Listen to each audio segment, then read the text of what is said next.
Part 2. The mending apparatus.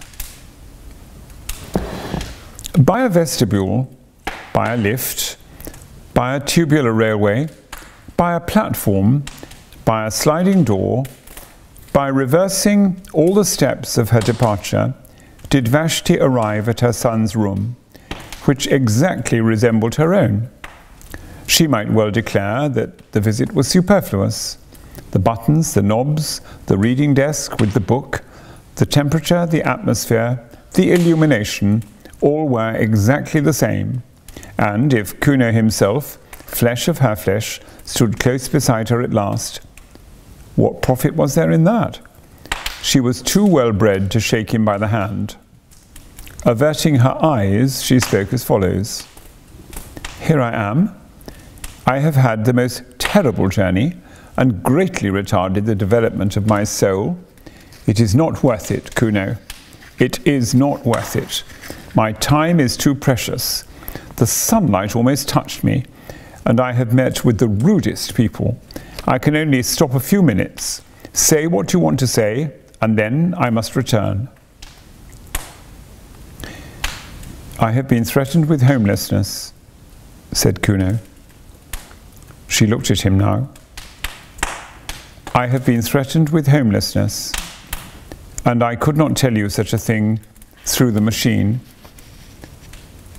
Homelessness means death. The victim is exposed to the air, which kills him. I have been outside since I spoke to you last. The tremendous thing has happened, and they have discovered me. But why shouldn't you go outside, she exclaimed. It is perfectly legal, perfectly mechanical, to visit the surface of the earth. I have lately been to a lecture on the sea. There is no objection to that. One simply summons a respirator and gets an egression permit. It is not the kind of thing that spiritually minded people do, and I begged you not to do it, but there is no legal objection to it. I did not get an egression permit. Then how did you get out? I found out a way of my own. The phrase conveyed no meaning to her, and he had to repeat it. A way of your own, she whispered. But that would be wrong. Why? The question shocked her beyond measure. You are beginning to worship the machine, he said coldly. You think it irreligious of me to have found out a way of my own. It was just what the committee thought when they threatened me with homelessness. At this she grew angry. I worship nothing, she cried. I am most advanced. I don't think you irreligious, for there is no such thing as religion left. All the fear and the superstition that existed once have been destroyed by the machine. I only meant that to find out a way of your own way was... Besides, there is no new way out. So, it is always supposed, except through the vomitories, for which one must have an egression permit, it is impossible to get out. The book says so. Well, the book is wrong, for I have been out on my feet. For Kuno was possessed of a certain physical strength. By these days, it was a demerit to be muscular. Each infant was examined at birth, and all who promised undue strength were destroyed. Humanitarians may protest, but it would have been no true kindness to let an athlete live. He would never have been happy in that state of life to which the machine had called him. He would have yearned for trees to climb, rivers to bathe in, meadows and hills against which he might measure his body. Man must be adapted to his surroundings, must he not?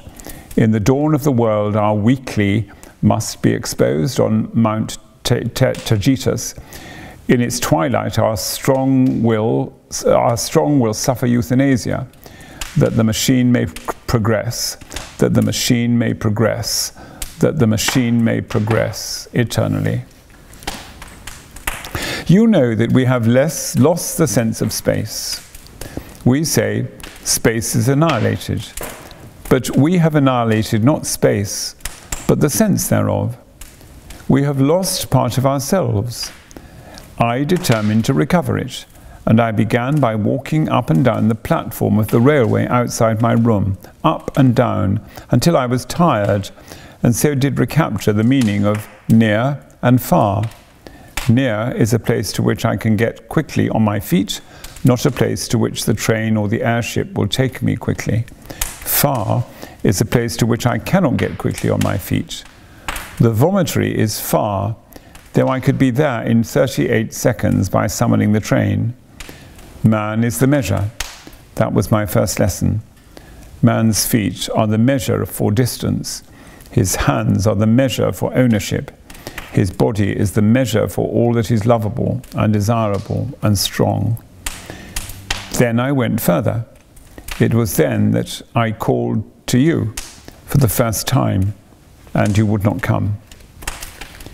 This city, as you know, is built deep beneath the surface of the earth, with only the vomitories protruding. Having paced the platform outside my own room, I took the lift to the next platform and paced that also, and so with each in turn until I came to the topmost, above which begins the earth. All the platforms were exactly alike, and all that I gained by visiting them was to develop my own sense of space and my muscles. I think I should have been content with this. It is not a little thing. But as I walked and brooded, it occurred to me that our cities had been built in the days when men still breathed the outer air, and that there had been ventilation shafts for the workmen. I could think of nothing but these ventilation shafts. Had they been destroyed by all the food tubes and medicine tubes and music tubes that the machine has evolved lately? Or did traces of them remain? One thing was certain. If I came upon them anywhere, it would be in the railway tunnels of the topmost story. Everywhere else, all space was accounted for. I'm telling my story quickly, but don't think that I was not a coward, or that your answers never depressed me. It is not the proper thing, it is not mechanical, it is not decent to walk along a railway tunnel. I did not fear that I might tread upon a live rail and be killed. I feared something far more intangible, doing what was commonplace, contemplated by the machine. Then I said to myself, man is the measure, and I went, and after many visits, I found an opening. The tunnels, of course, were lighted. Everything is light, artificial light. Darkness is the exception. So when I saw a black gap in the tiles, I knew that it was an exception and rejoiced. I put in my arm. I could put in no more at first, and waved it round and round in ecstasy. I loosened another tile and put in my head and shouted into the darkness, "I am coming! I shall do it yet!"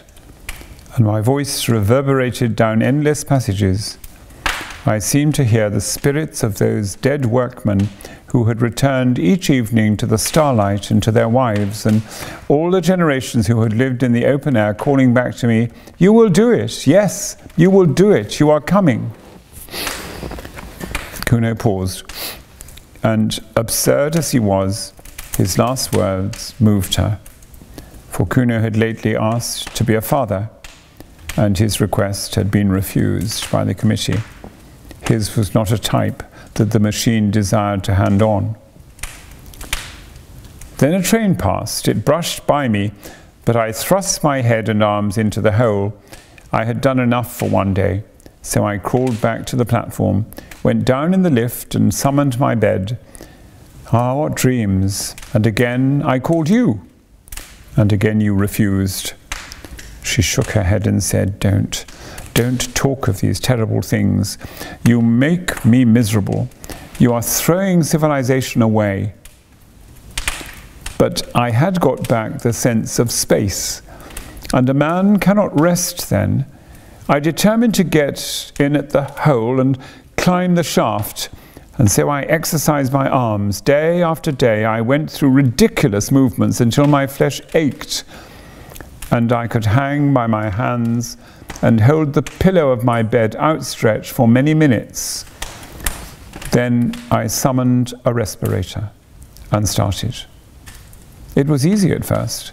The mortar had somehow rotted, and I soon pushed some more tiles in and clambered after them into the darkness, and the spirits of the dead comforted me. I don't know what I mean by that, I just say what I felt.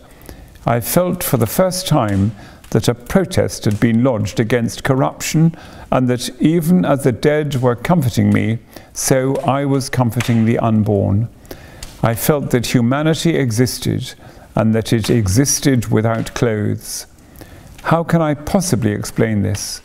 It was naked humanity seemed naked, and all these tubes and buttons and machineries neither came into the world with us, nor will they follow us out, nor do they matter supremely while we are here.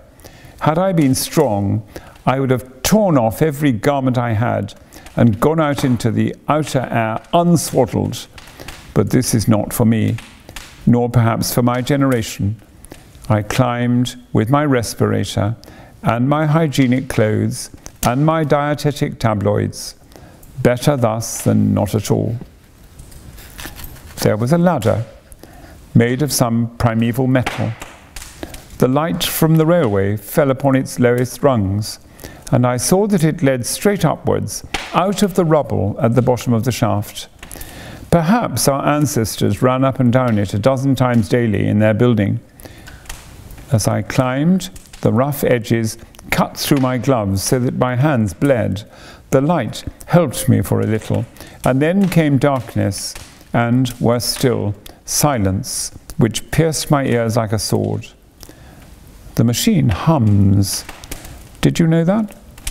Its hum penetrates our blood, and may even guide our thoughts, who knows? I was getting beyond its power. Then I thought, this silence means that I am doing wrong. But I heard voices in the silence, and again they strengthened me. He laughed. I had need of them. The next moment I cracked my head against something. She sighed. I had reached one of those pneumatic stoppers that defend us from the outer air. You may have noticed them on the airship. Pitch dark, my feet on the rungs of an invisible ladder, my hands cut. I cannot explain how I lived through this part, but the voices still comforted me, and I felt for fastenings. The stopper, I suppose, was about 8 feet across. I passed my hand over it as far as I could reach. It was perfectly smooth. I felt almost to the center. Not quite to the center, for my arm was too short. Then the voice said, "Jump, it is worth it. There may be a handle in the center, and you may catch hold of it, and so come to us your own way. And if there is no handle, so that you may fall and are dashed to pieces, it is still worth it. Yes, you will still come to us your own way." So I jumped. There was a handle, and he paused. Tears gathered in his mother's eyes. She knew that he was fated. If he did not die today, he would die tomorrow. There was not room for such a person in the world, and with her pity, disgust mingled. She was ashamed at having borne such a son, she who had always been so respectable and so full of ideas. Was he really the little boy to whom she had taught the use of his stops and buttons, and to whom she had given his first lessons in the book? The very hair that disfigured his lip showed that he was reverting to some savage type. On atavism, the machine can have no mercy. There was a handle, and I did catch it. I hung tranced over the darkness and heard the hum of these workings as the last whisper in a dying dream. All the things I had cared about and all the people I had spoken to through tubes appeared infinitely little. Meanwhile, the handle revolved. My weight had set something in motion, and I spun slowly. And then, I cannot describe it. I was lying with my face to the sunshine. Blood poured from my nose and ears, and I heard a tremendous roaring. The stopper, with me clinging to it, had simply been blown out of the earth, and the air that we make down here was escaping through the vent into the air above. It burst up like a fountain. I crawled back to it, for the upper air hurts, and as it were, I took great sips from the edge. My respirator had flown goodness knows where. My clothes were torn. I just lay with my lips close to the hole, and I sipped until the bleeding stopped. You can imagine nothing so curious. This hollow in the grass. I will speak of it in a minute. The sun shining into it, not brilliantly, but through marbled clouds. The peace, the nonchalance, the sense of space, and, brushing my cheek, the roaring fountain of our artificial air. Soon I spied my respirator, bobbing up and down in the current, high above my head, and higher still were many airships. But no one ever looks out of airships, and in any case, they could not have picked me up. There I was, stranded. The sun shone a little way down the shaft and revealed the topmost rung of the ladder, but it was hopeless trying to reach it. I should either have been tossed up again by the escape, or else have fallen in and died. I could only lie in the grass, sipping and sipping, and from time to time glancing round me. I knew that I was in Wessex, for I had taken care to go to a lecture on the subject before starting. Wessex lies above the room in which we are talking now. It was once an important state. Its kings held all the southern coast, from the Andredswald to Cornwall, while the Wansdyke protected them on the north, running over the high ground. The lecturer was only concerned with the rise of Wessex, so I do not know how long it remained an international power, nor would the knowledge have assisted me, to tell the truth. I could do nothing but laugh during this part. There was I, with a pneumatic stopper by my side, and a respirator bobbing over my head, imprisoned all three of us in a grass-grown hollow that was edged with ferns. Then Kuno grew grave again. Lucky for me that it was a hollow, for the air began to fall back into it and to fill like water fills a bowl.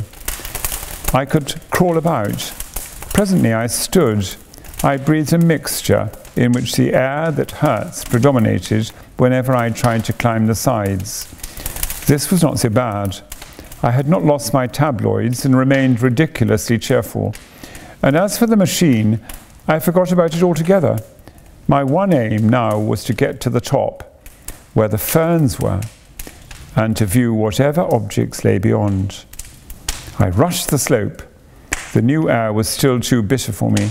I came rolling back. After a momentary vision of something grey, the sun grew very feeble, and I remembered that he was in Scorpio. I had been to a lecture on that too. If the sun is in Scorpio and you are in Wessex, it means that you must be as quick as you can, or it will get too dark. This is the first bit of useful information I have ever gotten from a lecture, and I expect it will be the last. It made me try frantically to breathe the new air, and to advance as far as I dared out of my pond. The hollow filled so slowly. At times I thought that the fountain played with less vigour. My respirator seemed to dance nearer the earth. The roar was decreasing. He broke off. I don't think this is interesting, though. The rest will interest you even less. There are no ideas in it, and I wish that I had not troubled you to come. We are too different, Mother. She told him to continue. It was evening before I climbed the bank. The sun had very nearly slipped out of the sky by this time, and I could not get a good view. You, who have just crossed the roof of the world, will not want to hear an account of the little hills that I saw, low, colourless hills, but to me they were living, and the turf that covered them was a skin under which their muscles rippled, and I felt that those hills had called with incalculable force to men in the past, and that men had loved them. Now they sleep, perhaps forever. They commune with humanity in dreams. Happy the man, happy the woman who awakes the hills of Wessex, for though they sleep, they will never die. His voice rose passionately. Cannot you see, cannot all you lecturers see, that it is we that are dying, and that down here the only thing that really lives is the machine? We created the machine to do our will, but we cannot make it do our will now. It has robbed us of the sense of space and of the sense of touch. It has blurred every human relation and narrowed down love to a carnal act. It has paralyzed our bodies and our wills, and now it compels us to worship it. The machine develops, but not on our lines. The machine proceeds, but not to our goal. We only exist as the blood corpuscles that course through its arteries, and if it could work without us, it would let us die. Oh, I have no remedy, or at least only one, to tell men again and again that I have seen the hills of Wessex as Alfred saw them when he overthrew the Danes. So the sun set. I forgot to mention that a belt of mist lay between my hill and other hills, and that it was the colour of pearl. He broke off for the second time. Go on, said his mother wearily. He shook his head. Go on, nothing that you say can distress me now. I am hardened. I had meant to tell you the rest, but I cannot. I know that I cannot. Goodbye. Vashti stood irresolute. All her nerves were tingling with his blasphemies, but she was also inquisitive. This is unfair, she complained. You have called me across the world to hear your story, and hear it I will. Tell me, as briefly as possible, for this is a disastrous waste of time. Tell me how you returned to civilization. Oh, that, he said, starting. You would like to hear about civilization, certainly. Had I got to where my respirator fell down? No, but I understand everything now. You put on your respirator and managed to walk along the surface of the earth to a vomitory, and there your conduct was reported to the Central Committee. By no means. He passed his hands over his forehead, as if dispelling some strong impression. Then, resuming his narrative, he warmed to it again. My respirator fell about sunset. I had mentioned that the fountain seemed feebler, had I not? Yes. About sunset, it let the respirator fall. As I said, I had entirely forgotten about the machine, and I paid no great attention at that time, being occupied with other things.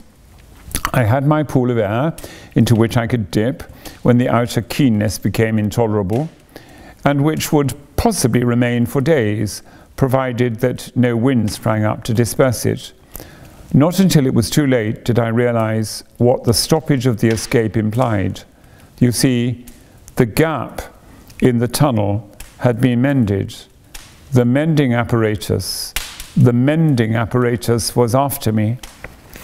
One other warning I had, but I neglected it. The sky at night was clearer than it had been in the day, and the moon, which was about half the sky behind the sun, shone into the dell at moments quite brightly.